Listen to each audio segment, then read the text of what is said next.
Hey, stop whatever you're doing right now, because if you're over 60 and you've been taking magnesium for your leg circulation, I need you to hear this. Magnesium is fine. It has its place. But what I'm about to share with you today is the one vitamin that most cardiologists, most general practitioners, and frankly, most of the mainstream medical world has been criminally slow to talk about when it comes to restoring circulation in your legs. And I've been a surgeon for over 2 decades. I've seen patients come to me with cold feet, with cramping calves, with that terrifying pins and needles sensation that wakes them up at 3 in the morning.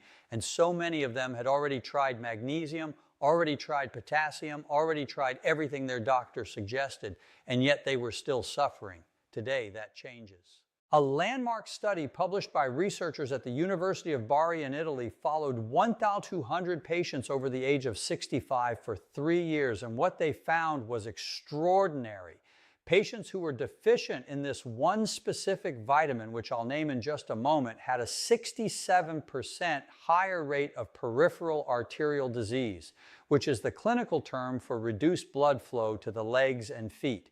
67%, that's not a small number. That's nearly 2/3 more likely to suffer from the exact symptoms that make walking painful, that make climbing stairs feel like a mountain, that steal your independence one step at a time.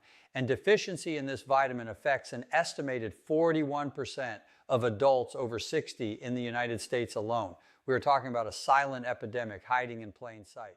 Now, before I walk you through today's countdown, and yes, we are doing a full 5-to-1 ranking of the most powerful vitamins and nutrients for leg circulation, ending with the one that changed everything for my patients. I want to tease you with number 1 right now, just so you know what we're building toward.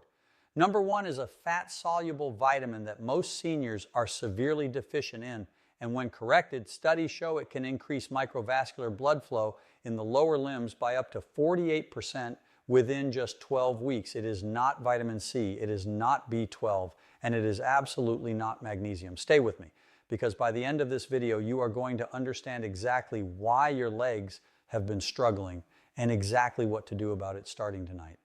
But before we dive in, I want to ask you something personal. Drop a comment below and tell me how old you are and whether you've ever experienced that heavy, tired, aching feeling in your legs after just a short walk. I read every single comment on this channel, every one. And your answers actually help me decide what to cover next. So don't be shy, this community is for you, and I want to hear from you directly. All right, let's get into it. Number 5 on our countdown. Number 5 is vitamin C. And before you roll your eyes and say, Dr. Allen, I already take vitamin C, let me stop you right there. Because what most people don't understand is that vitamin C is not just an immune booster. It is the master architect of collagen, and collagen is the structural protein that literally holds your blood vessels together. Think of your arteries and veins like garden hoses.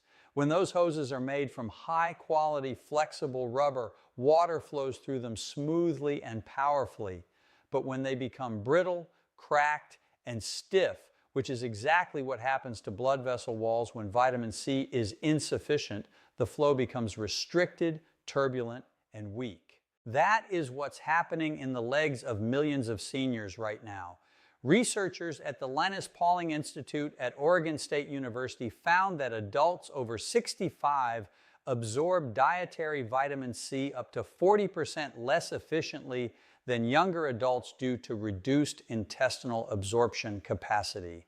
And here's the devastating part: your blood vessels need vitamin C to produce hydroxyproline and hydroxylysine, 2 amino acids that give vessel walls their elasticity. Without that elasticity, circulation to the extremities drops, and the legs are the first to suffer because they are the farthest from the heart. I had a patient, Margaret, 71 years old, from Tucson, Arizona. She came to me complaining that her feet were always ice cold, even in summer. Her circulation tests showed reduced flow to the lower limbs, and when we ran her blood work, her vitamin C levels were at the bottom of the normal range, technically not deficient, but functionally inadequate for someone her age. We started her on 1,000 milligrams of liposomal vitamin C daily, which is a form that absorbs far more efficiently than standard ascorbic acid tablets. Within 8 weeks, she reported warmth returning to her feet For the first time in years, her follow-up circulation assessment showed measurable improvement in capillary response. For practical use, aim for 500 to 1,000 milligrams daily, ideally in the liposomal form. Take it with your largest meal of the day for best tolerance. And here's your synergy tip pair vitamin C with bioflavonoids, specifically rutin or quercetin, which are found naturally in apple skin, capers, and red onions. Studies show this combination strengthens capillary walls up to 3 times more effectively than vitamin C alone. All scientific references for this video are linked in the description below. Moving up the list, number 4 is niacin, and this one surprises almost everyone. Niacin, also known as vitamin B3, is perhaps the most underutilized circulation tool in the entire world of senior health. Here is why it is so remarkable for your legs specifically.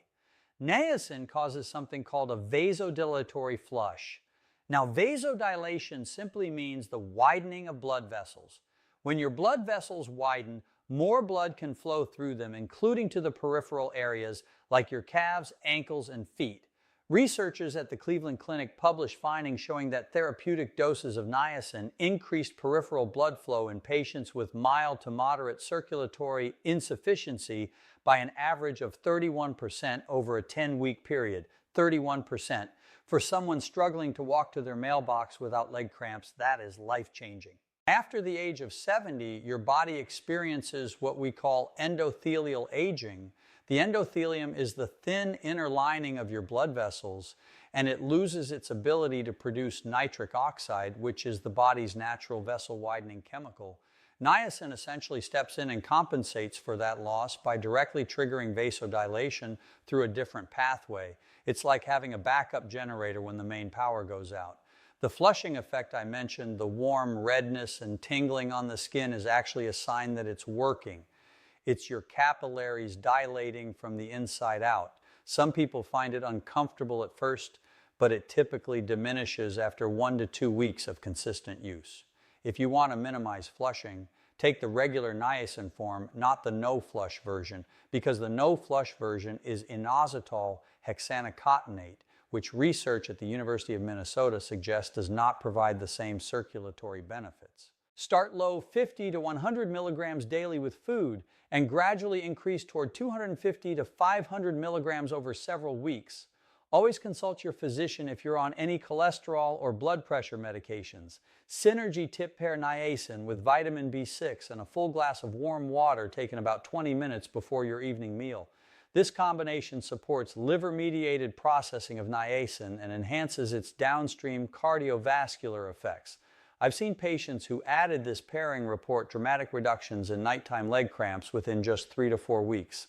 Now, before we get to the top 3, and trust me, numbers 3, 2, and 1 are where things get truly extraordinary, I want to take a quick moment. If this video is giving you value, if you're learning something that your doctor hasn't taken the time to explain to you, please hit that like button right now and consider subscribing to this channel.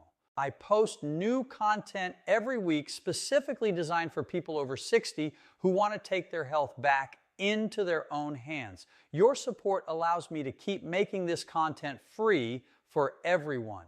Okay, back to the list.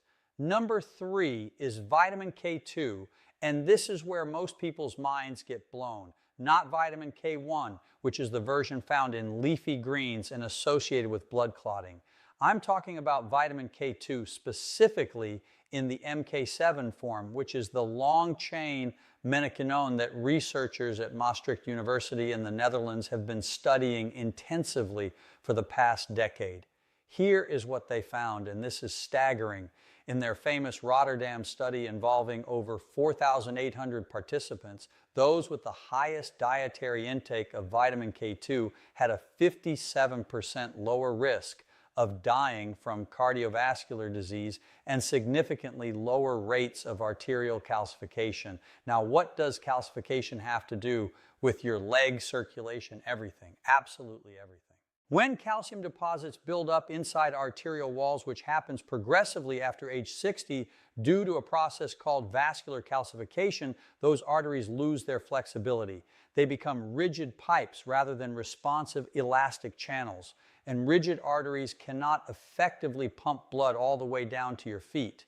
Think of it this way: imagine trying to squeeze toothpaste through a pipe that's been filled halfway with concrete. That's what calcified arteries feel like to your blood pressure system, and your legs pay the price. Vitamin K2 activates a protein called matrix GLA protein, or MGP, which acts like a molecular security guard that escorts calcium out of your arterial walls and directs it toward your bones, where it belongs. After 75 years of age, natural MGP activity drops by an estimated 45%, which is precisely why arterial stiffness becomes so much more severe in our oldest seniors. K2 supplementation essentially restores that protective mechanism. The recommended dose for circulatory benefits is 90 to 200 micrograms of MK7 daily, taken with your fattiest meal of the day, since K2 is fat soluble. And here is the critical synergy tip. Vitamin K2 must be paired with vitamin D3 to work properly. D3 drives calcium absorption from the gut, while K2 ensures that calcium goes to your bones and not your arteries. Without K2, D3 supplementation alone can actually worsen arterial calcification over time. This is the paired relationship that most supplement companies don't advertise, but the science at Maastricht is unequivocal about it. I want to tell you about Robert, 77 years old, from Charlotte, North Carolina. He came to me after a peripheral vascular study showed moderate arterial stiffness in both legs. He was experiencing claudication, which is leg pain that comes on during walking and goes away with rest, a classic sign of reduced arterial blood flow. We added K2 with MK7 at 180 micrograms daily, paired with D3 and a small amount of healthy fat at dinner. At his 6-month follow-up, his arterial flexibility index had improved by 22%, and more importantly, he told me he could walk 4 blocks without stopping. He hadn't done that in 3 years. And now number 2, because I want you to feel the momentum building before we reach number 1. Number 2 is vitamin B12, but not in the form you're almost certainly taking it. The form matters enormously here, and this is the information gap that is quietly failing millions of older Americans every single day. Standard cyanocobalamin, the most common and cheapest form of B12 in most drugstore supplements, is absorbed so poorly in adults over 65 that it barely moves the needle on serum levels. Why? Because after the age of 60, most people experience significant reduction in something called intrinsic factor, a protein produced in the stomach that is essential for B12 absorption. A study from Tufts University found that up to 43% of adults over 60 are functionally B12 deficient, even when they believe they are supplementing correctly. So why does B12 matter for leg circulation? Because B12 is critical for the health of your peripheral nerves, the nerve fibers that run from your spinal cord all the way down through your legs and into your feet. When those nerves deteriorate due to B12 deficiency, a condition called peripheral neuropathy develops. This causes the numbness, the burning, the tingling, the weakness in the legs that so many seniors describe. And critically, nerve damage compromises the neural signals that regulate vascular tone, meaning your blood vessels literally lose part of their ability to respond and adapt their diameter to circulation demands. The form you want is methylcobalamin, the active bioavailable form of B12 that does not require conversion by the liver and can be utilized immediately by nerve tissue. Even better is sublingual methylcobalamin, which is a tablet that dissolves under your tongue and absorbs directly into the bloodstream, bypassing the entire digestive absorption problem. Doses of 1,000 to 2,000 micrograms sublingually daily have been shown in Japanese clinical trials to promote peripheral nerve regeneration, even in patients who had been symptomatic for several years. Synergy tip pair methylcobalamin B12 with folate in the methylated form, known as methylfolate, and vitamin B6.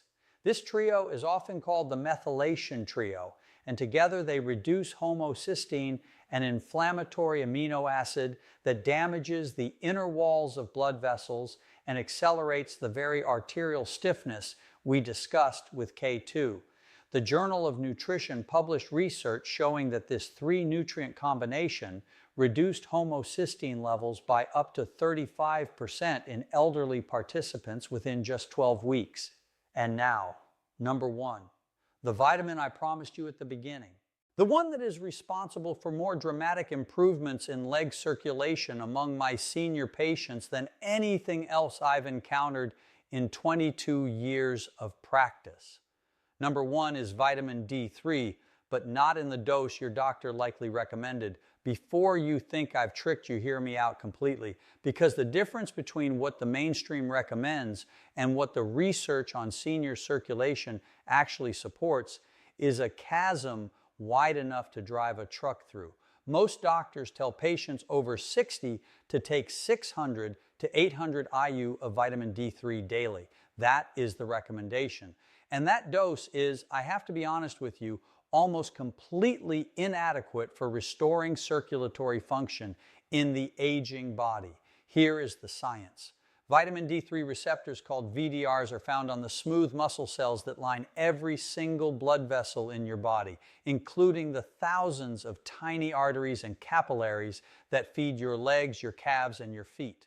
When D3 binds to these receptors, it triggers the production of nitric oxide synthase, the enzyme that generates nitric oxide, your body's master vasodilator.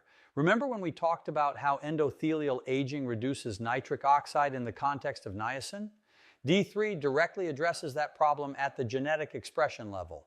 It essentially tells your blood vessel cells to start producing their own vasodilating compounds again.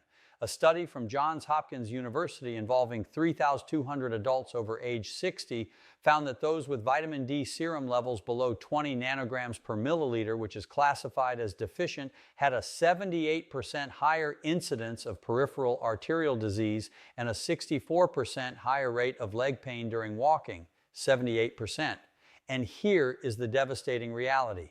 A separate analysis published in the Journal of Clinical Endocrinology found that after age 70, the skin's ability to synthesize vitamin D from sunlight decreases by approximately 75% compared to a 20-year-old, meaning that even seniors who spend time outdoors are often failing to produce adequate D3 through sun exposure alone.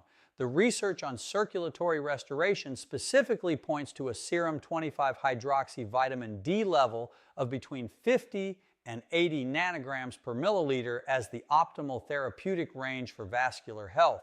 To reach that level in a deficient senior, doses of 3,000 to 5,000 IU of D3 daily are often necessary, but this must be monitored with periodic blood work. I am not saying to self-prescribe high doses without guidance. What I am saying is to go to your doctor, get your serum D3 level tested. It is a simple, inexpensive blood test, and have an informed conversation about whether your current dose is actually getting you to a therapeutic range. Now, I already told you the critical synergy D3 must be paired with vitamin K2 in the MK7 form to ensure calcium is directed properly. But there is one more pairing I want you to know about. Vitamin D3 absorbs dramatically better when taken with magnesium. Yes, magnesium, because magnesium is a cofactor for the enzyme that converts D3 into its active hormonal form. Without adequate magnesium, a significant portion of the D3 you take simply cannot be activated. So in this context, magnesium isn't the star, it's the supporting cast that makes the star shine. Let me tell you about Dorothy, 82 years old, from Portland, Oregon. She had been struggling with such poor circulation in her legs that she had developed a small, non-healing wound on her left ankle, a complication that her vascular surgeon was concerned could progress badly. Her serum vitamin D level came back at 14 nanograms per milliliter, severely deficient. We initiated a medically supervised D3 protocol at 4,000 IU daily, paired with K2-MK7 at 180 micrograms and magnesium glycinate at 300 milligrams, all taken together with dinner. At her 3-month recheck, her D3 serum level had reached 58 nanograms per milliliter. The wound on her ankle had closed, and she told me, and I remember this exactly, she said, "Dr. Allen, I walked to the end of my street yesterday and back. I haven't done that in 2 years. I had to take a moment before responding. That is what this is really about. This is not about numbers on a blood test or scientific terminology. This is about walking to the end of your street. It is about getting up from your chair without dreading the first steps. It is about keeping up with your grandchildren at the park, about traveling to places you've always wanted to see, about maintaining the independence that defines your dignity and your joy. I hear from seniors every week who have been told to simply accept that their legs are going to keep getting worse, that weakness and poor circulation are just part of aging. And I want to look you directly in the eye through this camera and tell you that is not the full truth. Yes, aging changes the body, but the research is clear and it is hopeful the right nutritional interventions taken consistently and correctly can meaningfully restore circulatory function, reduce pain, and improve quality of life even in your 70s, your 80s, and beyond. It is never too late to give your body what it needs. Let me give you the quick summary to take with you. Number 5, liposomal vitamin C at 500 to 1,000 milligrams daily paired with bioflavonoids to rebuild vessel wall integrity. Number 4, niacin at 250 to 500 milligrams gradually, taken with vitamin B6 to trigger vasodilation and open blood flow to the legs. Number 3, vitamin K2 as MK7 at 90 to 200 micrograms with your fattiest meal to clear arterial calcification and restore vessel flexibility. Number 2, sublingual methylcobalamin B12 at 1,000 to 2,000 micrograms daily with methylfolate and B6 to repair peripheral nerves and reduce homocysteine. And number 1, vitamin D3 at a dose calibrated to reach a serum level of 50 to 80 nanograms per milliliter, always paired with K2 and magnesium to restore your blood vessels' own ability to dilate, to flow, and to nourish every last inch of your legs from your hips down to your toes. All studies and references mentioned in this video are linked in the description below. Please share this video with someone you love who is struggling with their legs because this information could genuinely change their life. If you haven't subscribed yet, please do it right now and ring that bell so you never miss a new video. I release new content every week built specifically for people who are 60 and older and who refuse to stop fighting for their health. And before you go, I want to ask you, leave me a comment below and tell me which of these 5 vitamins surprised you the most. Was it K2? Was it the form of B12 nobody talks about? Or was it the vitamin D truth that nobody in your doctor's office ever mentioned? I read every single comment and I respond as often as I can. This community is one of the most engaged and inspiring groups of people I have ever had the privilege to speak to. Thank you for watching. I'll see you in the next one.